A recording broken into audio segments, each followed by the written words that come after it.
আসসালামু আলাইকুম, কেমন আছেন সবাই? আমি আজকে আমার টাঙ্গাইল থেকে গিয়েছিলাম পাকুল্লা থেকে এখন আমাদের বাড়িতে যাচ্ছি। প্রায় 1.5 কিলো রাস্তা হেঁটে যেতে হবে।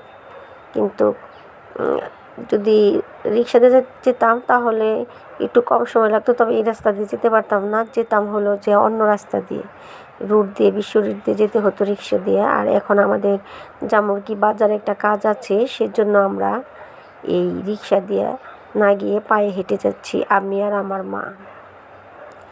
এই রাস্তাটা আমাদের খুবই পরিচিত, আমরা নিয়মিতই জামুরকি থেকে পাকুল্লা যাতায়াত করে থাকি। এই রাস্তা দিয়ে হেঁটে হেঁটেই যাই আমরা, বেশিরভাগ সময় আমরা হেঁটে যাই পাকুল্লা আমাদের সব কাজ থাকে, ব্যাংকের কাজ। আজকেও গিয়েছিলাম ব্যাংকের কাজে, পাকুল্লা গিয়েছিলাম। এখন আমাদের বাড়িতে যাচ্ছি।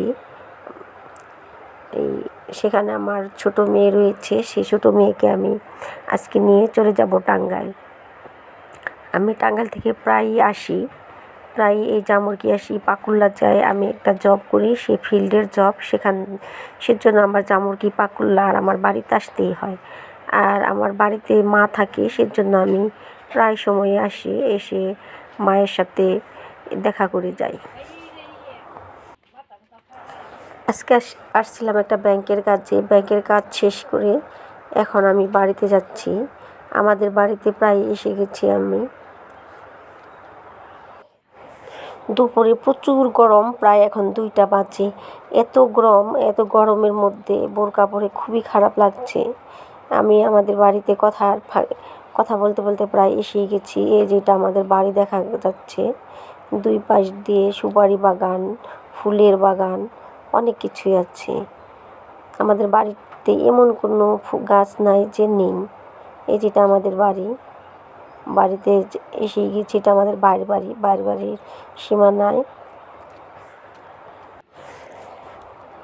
এটা আমাদের নতুন ঘর, আর ওই সাইডে আমাদের পুরান ঘর। এই নতুন ঘরে থাকে আমার ভাই আর ভাইয়ের বউ, আর মা থাকে পুরান ঘরে। আগের যে আমার বাবার ঘর ছিল সেই ঘরেই থাকি, আমরা আসলেও সেই বাবার ঘরেই থাকি।